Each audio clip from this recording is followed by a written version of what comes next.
পাৰ্টিত উপস্থিত হৈ সামিল হোৱাৰ কাৰণে মই মোৰ ফালৰ পৰা আজিৰ ইফতাৰটোৱে সকলোকে মোৰ আন্তৰিক চালাম আৰু নমস্কাৰ যাচিছোঁ। লগতে আমি ভাৰতীয় জাতীয় কংগ্ৰেছ দলৰ পৰা আমি নিমন্ত্ৰণ পাইছিলোঁ। এই সূত্ৰে আমি আমাৰ লগত মোৰ জেনেৰেল ছেক্ৰেটাৰী জহিৰুৰ ৰহমান চাহাব আছে আৰু আজি আমচুৱে যি ইফতাৰ পাৰ্টি কৰিলে এই ইফতাৰটোৱে এটা সান্নিধ্য আমালোকক দিলে। সকলোৰে মাজত এক মিলাপ্ৰীতি, এক আদান প্ৰদান আৰু এই আদান প্ৰদানে বৃহৎ অঞ্চলত অসমত বিটিআৰত এক শান্তিৰ পৰিৱেশ আৰু সকলোৰে মাজত এক ভাতৃবোধ গঢ়ি তুলিব।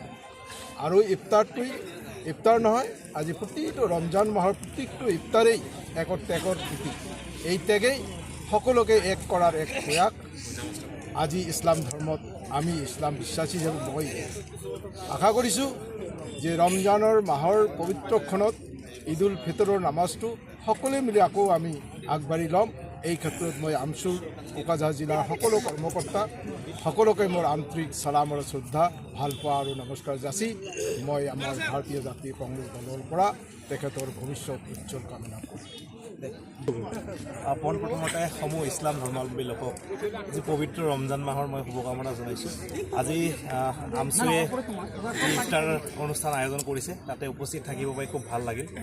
সমূহ ভাই বন্ধুসকলক লগ পালোঁ, একেলগে ইফতাৰৰ অনুষ্ঠানত উপস্থিত থাকিলোঁ, ভাল লাগিল। আমি এনেধৰণে যাতে এই BTCখনৰ শান্তি সম্প্ৰীতিৰে বজাই ৰাখি যাতে সকলোৱে মিলা প্ৰীতিৰে থাকিব পাৰোঁ তাকে মই কামনা কৰিছোঁ। হাগ্ৰামা মহিলাই ডাঙৰীয়াই যি প্ৰচেষ্টা লৈছে BTCখনক নতুনকৈ গঢ়াৰ, সকলো জাতি জনগোষ্ঠীৰ মানুহৰ উন্নয়ন কৰে, তাত যাতে আমি সৈনিক হিচাপে কাম কৰিব পাৰোঁ। আগন্তুক দিনবিলাকত এই অঞ্চলৰ সৰ্বত্ৰ প্ৰকাৰৰ ৰাইজৰ উন্নয়ন হওক তাকেই মই কামনা কৰিছোঁ। हर कास्ट कम्युनिटी सब मिलके रहे, देश को आगे बढ़ाए, यही हम दुआ करते हैं और कामना भी करते हैं। Thank you. আজি তাৰমানে আমচুৰ আমন্ত্ৰণ মৰ্মে আজি বনকচা ঈদগাহ ফিল্ডত এটা ইফতাৰ পাৰ্টিৰ আয়োজন কৰা হৈছে আৰু ইয়াৰ নিমন্ত্ৰণ মৰ্মে আজি আহি পেলাই বহুত ভাল পাইছোঁ। আৰু ইয়াতে গোটেই মানে সমূহীয়া দোৱা হৈছে, গোটেই BTR বাসীৰ কাৰণে, ৰাইজৰ কাৰণে দোৱা হৈছে।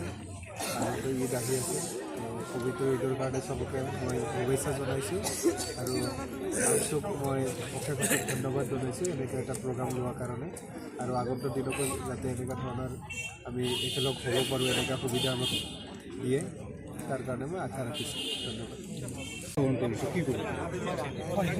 সঁচাকৈ খুব ভাল যিহেতু আমচু হ'ল এটা ছাত্ৰ সংঘ, তেওঁলোকৰ আমন্ত্ৰণ মৰ্মে আজি যি ইফতাৰ পাৰ্টি তেওঁলোকে আয়োজন কৰিছে, সঁচাকৈ ইয়াত আহি খুব ভাল এটা অনুভৱ হৈছে।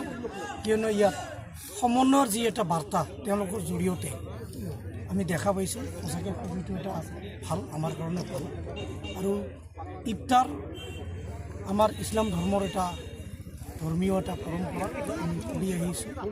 এই ইফতাৰ পাৰ্টিত গোটেই ফকীৰগাঁও অঞ্চলৰ বুদ্ধিজীৱী, ছাত্ৰ সংগঠন আদিকে ধৰি বিভিন্ন ৰাজনৈতিক দলৰ নেতা কৰ্মীসকলক ইয়াত মাতি পেলাই যি একগোটভাৱে আমি ইয়াত ইফতাৰ কৰিছোঁ, এই ইফতাৰত ময়ো অংশগ্ৰহণ কৰি খুব আনন্দ অনুভৱ হৈছে। সঁচাকৈ মই ধন্যবাদ দিছোঁ। এই ইছলাম ধৰ্মত এটা কথা আছে, আমি যেতিয়া দোৱা কৰোঁ আমি গোটেই বিশ্বৰ মানৱ জাতিৰ কাৰণে কৰোঁ। ইয়াত কোনো ধৰণৰ হিন্দু বা মুছলিম এনেকুৱা নাথাকে, গোটেই বিশ্বৰ মানৱ জাতিৰ কাৰণে শান্তিৰ হকে, উন্নয়নৰ হকে আমি দোৱা কৰা হয়। নিশ্চয় আজিও ঠিক একেটা লাইনতে বা ঠিক গোটেই মানৱ জাতিৰ কাৰণে শান্তিৰ হকে দোৱা কৰিছে।